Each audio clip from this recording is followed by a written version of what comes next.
Gulistan news के सभी नाजरीन को हमारी तरफ से खलूस भरा और प्यार भरा आदाब हो। आज 16 जून सन 2022 है, हफ्ते का दिन है और हस्बे वादा आपके सामने हाजिर खिदमत है प्रोग्राम सलाम जेके लेकर। सामीन नाजरीन, आज की इस नशरियात में बात जम्मू कश्मीर की ज़रूर होगी, लेकिन बात तह तक करने की कोशिश करेंगे और आपको बताने की कोशिश करेंगे कि मुआशरे की सूरत हाल क्या कुछ बन रही है, इक़्तिसादी मामले पर क्या कुछ नए फैसले लिए गए हैं, सियासी उफक पर क्या कुछ चल रहा है और कोर्ट से भी कुछ आदेश आए हैं, कुछ ऑर्डर्स आए हैं, उस पर भी आपको बाखबर करने की कोशिश करेंगे। मुल्क की सतह पर सियासत कौन सा रंग ला रही है, बयानात के बीच किस तरीके से सरकार को घेरने का प्रोग्राम बनाया जा रहा है, इस पर भी बात करेंगे। और जब तीसरे पड़ाव पर 9:45 के आसपास पहुंचेंगे हम, तो आप और हम बराह रास्त गुफ्तगू करेंगे, चंद फोन कॉल्स को भी शामिल प्रोग्राम करवाएंगे ताकि आपकी आवाज़, आपके मसाइल हुकूमत की नज़र हो और हुकूमत बाखबर हो कि रियासत के अंदर किस तरीके का निज़ाम है और किस तरीके की मनसूबाबंदी करने की ज़रूरत है। इस उम्मीद के साथ कि टेलीविज़न चैनल पर आप 10 बजे तक इस ट्रांसमिशन को देखते रहेंगे, आप हमारा साथ देंगे हमारी राब्ता साइट फेसबुक पर, जहां पर इस वक्त बराह रास्त नशरियात चल रही हैं। हमारे 2 ऑफिशियल पेज हैं, दोनों ऑफिशियल पेज पर आप इस वक्त नशरियात देख रहे हैं। आप यूट्यूब पर आएंगे, हमारी ऑफिशियल चैनल है, वक्फे वक्फे से वहां पर हम अपडेट करते हैं। आप ट्विटर, इंस्टाग्राम के जरिए से बाखबर रह सकते हैं और बाखबर रहने का एक और जरिया है, वो है हमारी ऑफिशियल वेबसाइट। उस पर जरूर आइएगा, लॉग इन कीजिएगा, सब्सक्राइब कीजिएगा, वहां आप खबर पढ़ेंगे भी, तस्वीरों में खबर देखेंगे भी और ऑफिशियल चैनल को वहां पर आप ब्रॉडकास्ट होते हुए देखेंगे भी। और साथ साथ आप फीडबैक के लिए वहां पर हमें मेल भी कर सकते हैं, अपने हालात, अपने ख्यालात हम तक पहुंचा सकते हैं। इस उम्मीद के साथ कि हर पल आप हमारा साथ देंगे, करते हैं प्रोग्राम का आगाज। और 16 जुलाई सन 2022 माजी में हिस्ट्री में क्या कुछ कह चुका है, हमें सबक पढ़ाएंगे आज का आसिफ रशीद। खुश आमदीद, गुड मॉर्निंग, बहुत बहुत स्वागत आप सभी का प्रोग्राम सलाम जेके में। 10 बजे तक हमारा और आपका साथ रहने वाला है। आगाज करते हैं तय फॉर्मेट के मुताबिक। सबसे पहले आपको हिस्ट्री ऑफ द डे में खास क्या है ये बताते हैं। इतिहास में आज का दिन या तारीख में आज का दिन क्या कुछ कहता है। आज जुलाई की 16 तारीख है, 7वां महीना, साल 2022 का। साल 1947 में आज ही का दिन था जब बरतानवी दारअल-अशराफ में आज कानून आज़ादी हिंद पास किया गया, यानी जो उस वक्त की पार्लियामेंट थी वहाँ पहले इस पर बहस हुई और उसके बाद आहिस्ता आहिस्ता ये बिल आगे बढ़ा और उसके बाद भारत और पाकिस्तान की शक्ल में 1 से 2 मुल्क बने। 2001 में चीन और रूस के माबेन आज ही के दिन खुश हमआहंगी और बाहमी दोस्ती के मुआहदे पर दस्तखत हुआ। साल 1962 में पाकिस्तान की कौमी असम्बली ने सियासी जमातों पर से पाबंदी हटा दी। 16 जुलाई की तारीख थी। 1933 में बरतानिया में 84 साल जो खुफिया सर्विस थी MI5 को मंजर-ए-आम पर लाया गया, जो अब तक किसी के सामने नहीं थी, लेकिन 16 जुलाई 1933 को पब्लिक से कर दिया गया। इसी तरीके से 1661 में स्वीडिश बैंक ने यूरोप में पहला नोट जारी किया, करेंसी जारी हुई थी।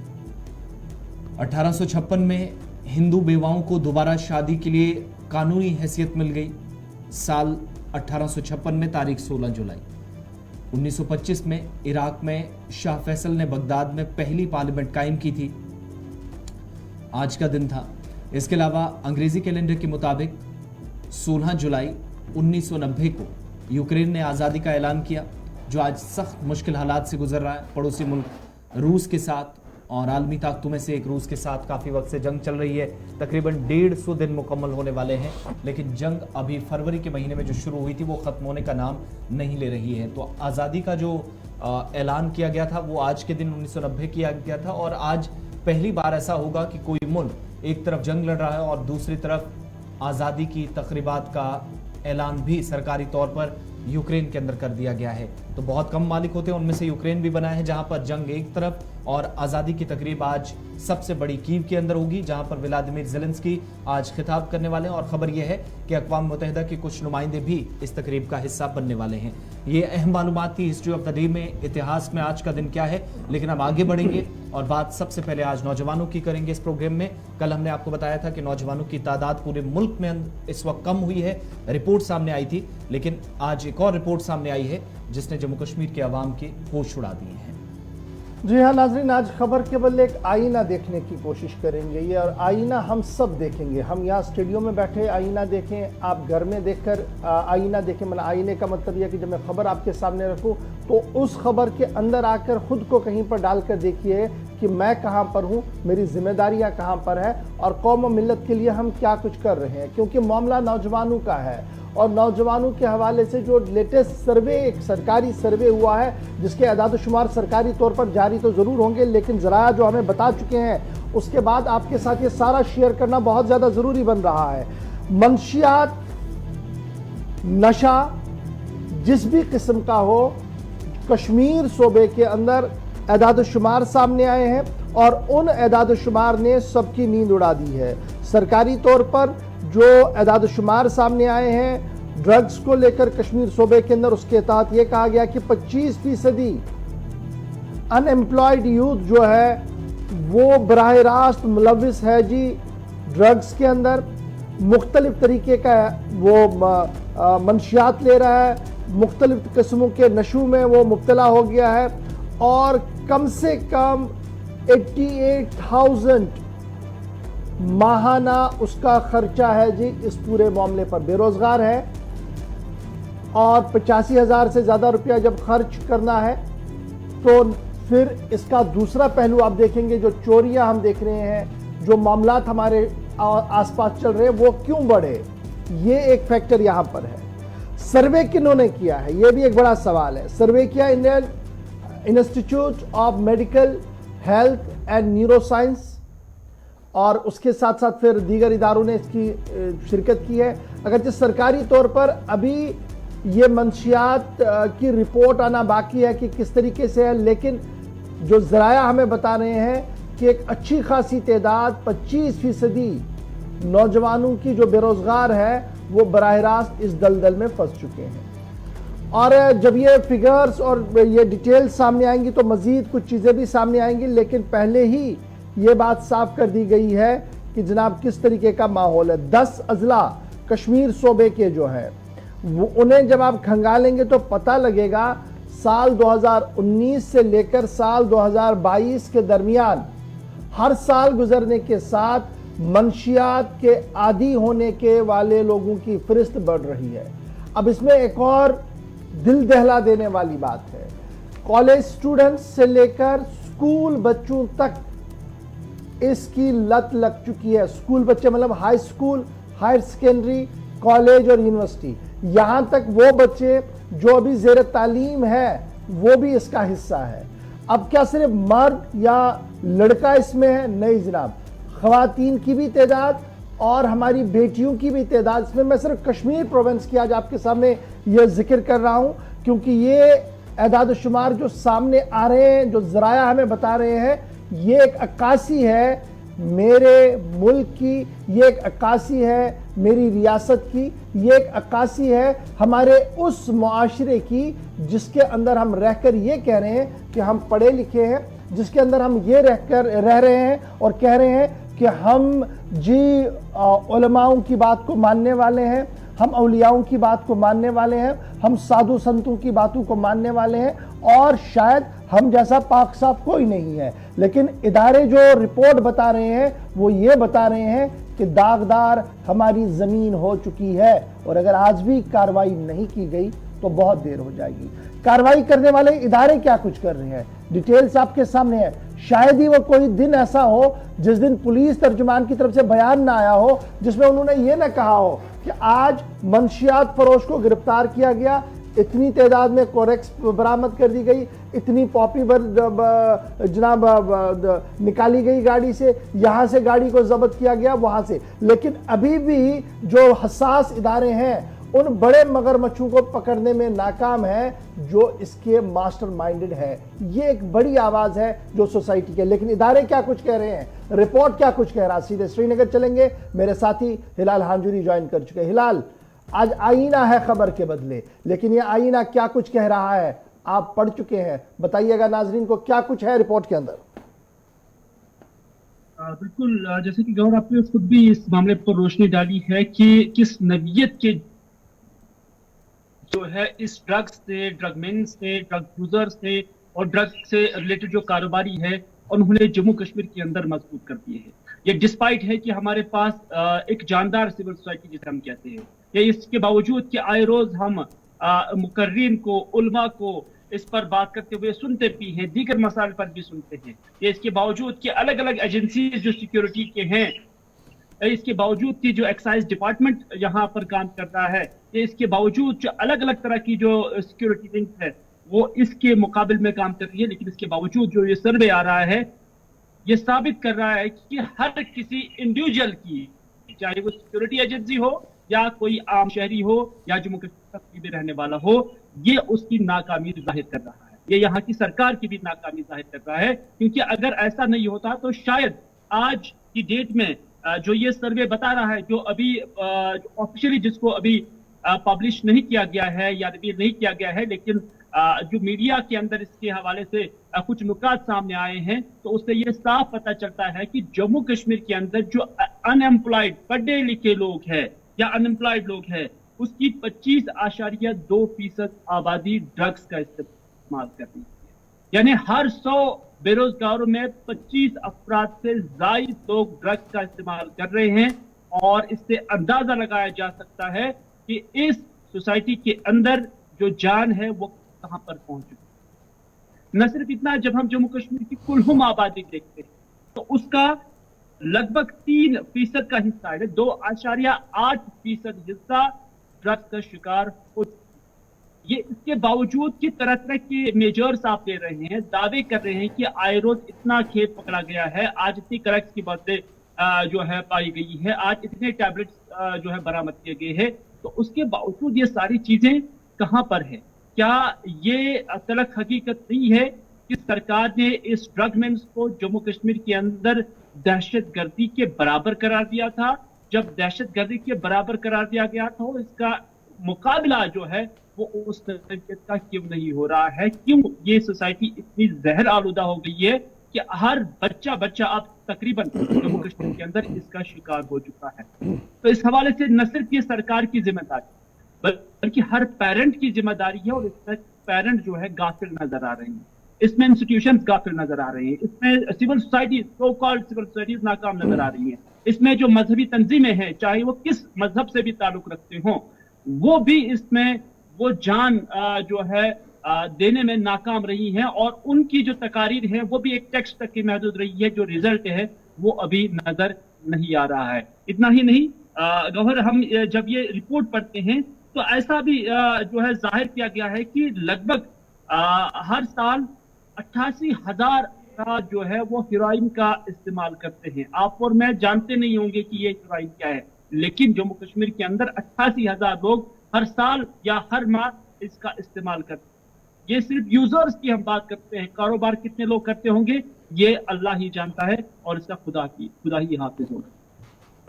एक चीज़ और भी हम देखते हैं मौजूदा वक्त में हिलाल, वो ये है कि ड्रग्स या मंशियात की हम बार बार देखते हैं कि बरामदगी होती है, जब्त किए जाते हैं। आप करना शुमाली कश्मीर से शुरुआत करेंगे तो मेन एंट्री और एग्जिट पॉइंट जो यूटी का कहलाता है, लखनपुर तक करोड़ों रुपए की हेरोइन बरामद होती है। लेकिन क्या वाकई में कानून नाफिज करने वाले इदारे इस हद तक पहुंचे हैं, या इतनी कामयाबी मिली है कि जिस नवीयत की कार्रवाई होनी चाहिए थी? और ये मॉड्यूल सिर्फ जम्मू कश्मीर के अंदर काम नहीं करता, और ये मुमकिन ही नहीं कि यूटी के बाहर या स्टेट से बाहर लोग ना बैठे हों फिर जम्मू कश्मीर तक इसके तार हों।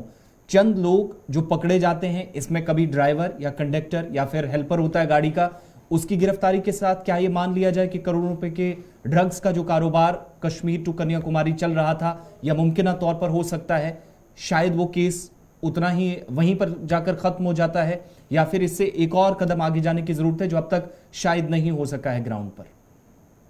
देखिए, इसमें कोई शक नहीं है कि इसमें जो एजेंसीज है और खासतौर पर पुलिस है, उन पर हमेशा जो इल्जाम आता है कि इसमें कुछ लेन और देन की भी बात है। लेकिन पुलिस को छोड़कर जब हम देखते हैं तो एक सोसाइटी का एक कलेक्टिव रोल इस पे बनता है।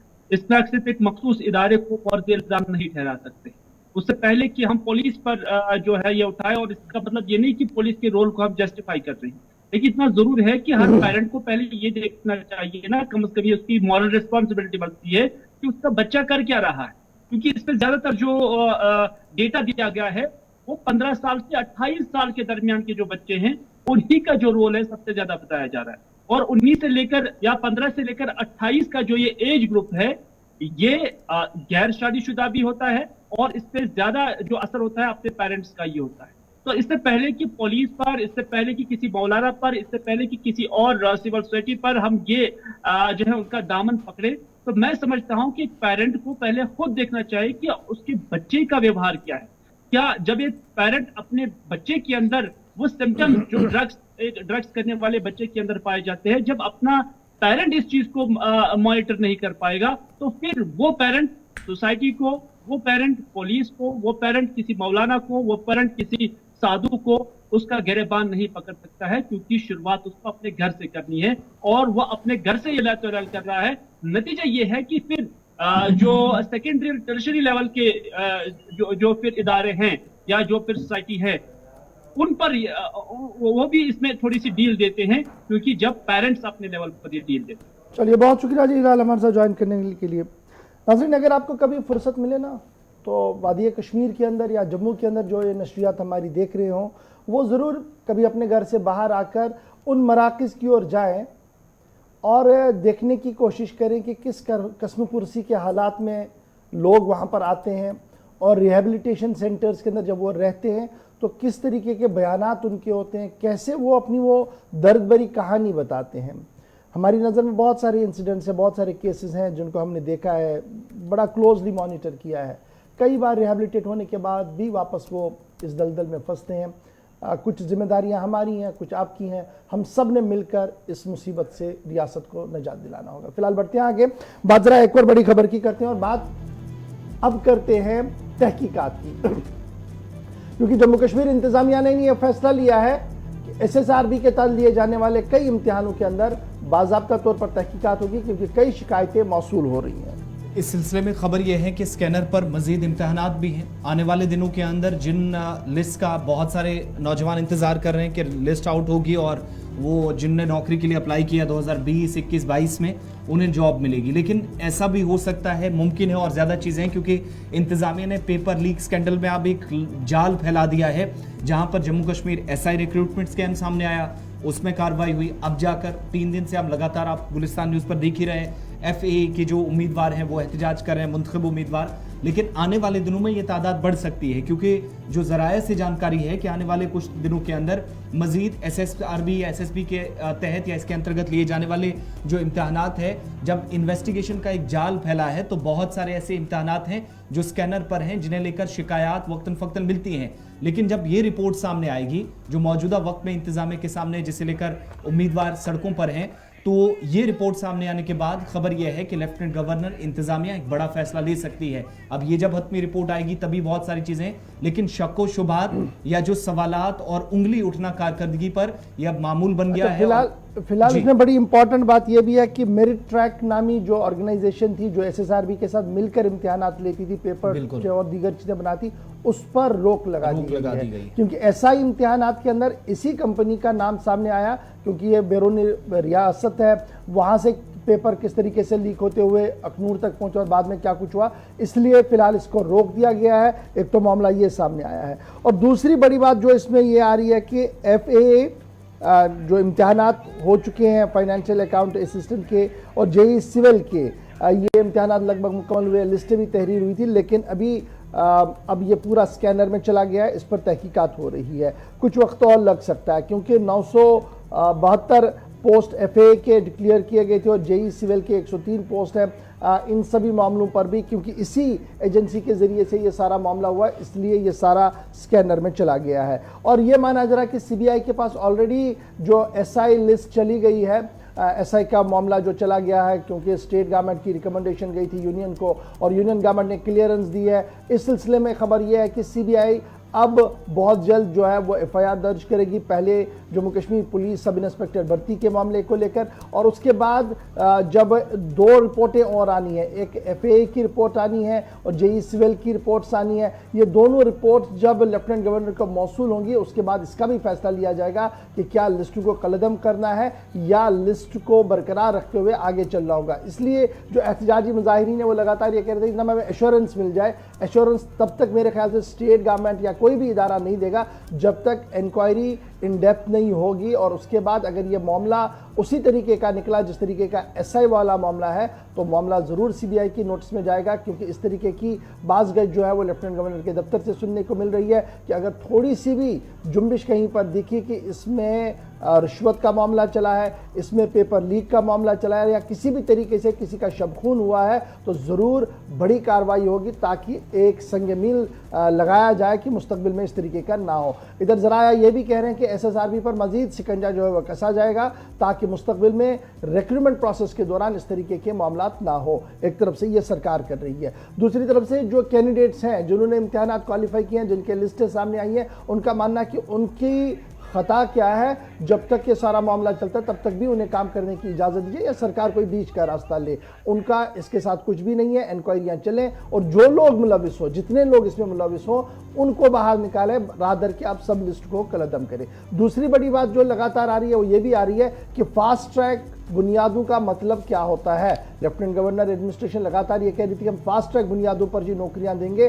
फास्ट ट्रैक इतना लंबा ट्रैक बन रहा है कि दम तोड़ रहे हैं नौजवानों की उम्मीदें। बढ़ते हैं जी आगे, अब जरा मामला अरे एक और बड़ी खबर का। जी आसिफ। बिल्कुल, बात जरा बताते हैं जम्मू कश्मीर के अंदर जिस पर काफ़ी सियासी बयानबाजी भी हुई, महबूबा मुफ्ती का बयान और फिर बीजेपी का पलटवार, हर घर तिरंगा।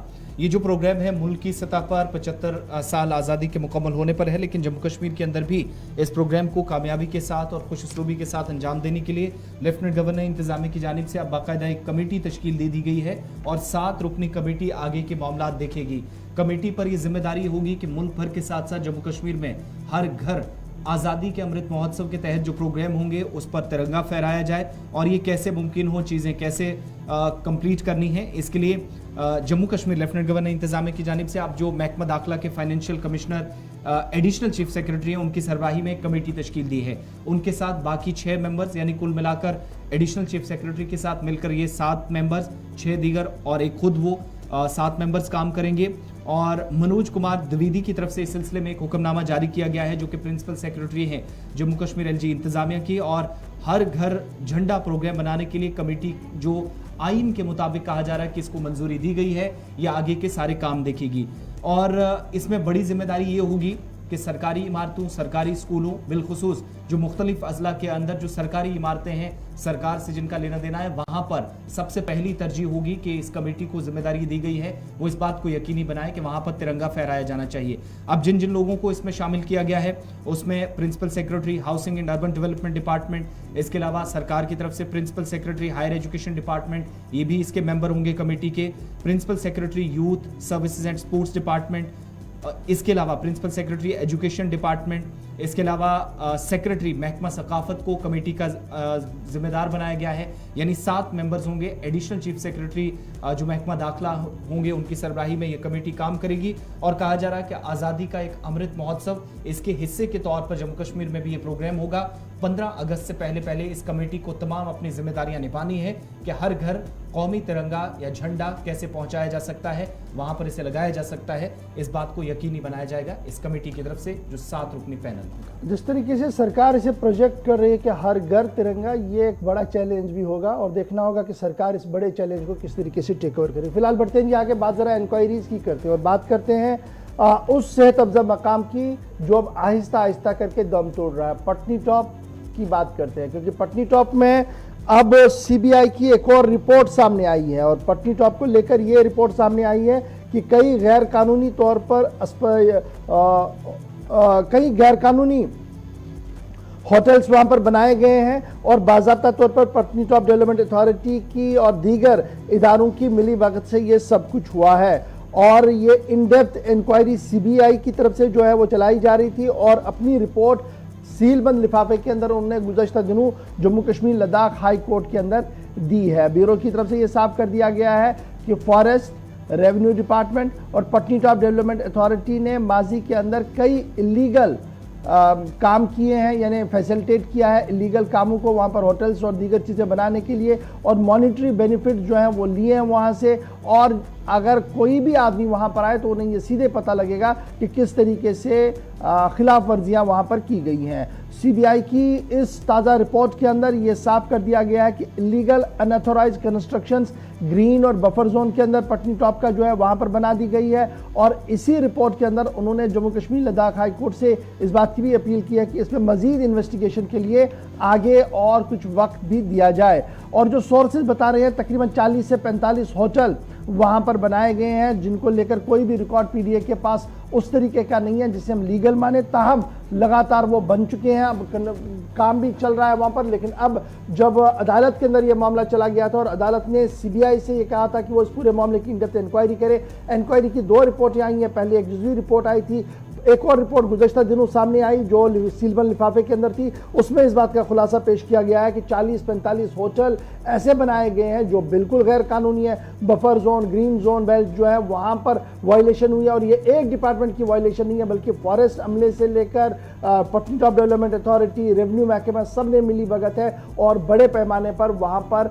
तबाही मचाने का काम किया गया है। छोटा सा ब्रेक होगा जी, ब्रेक के उस पार आएंगे तो बात जब अदालतों की चल रही है तो अदालतों के हवाले से आपको एक और बड़ी खबर बताएंगे क्योंकि मामला इंतहाई अहम श्रीनगर वाला है। और उसके बाद आपको बताएंगे कि रुबिया सईद मामले में यासीन मलिक का मौक़िफ़ क्या कुछ है। छोटे से ब्रेक के फौरन बाद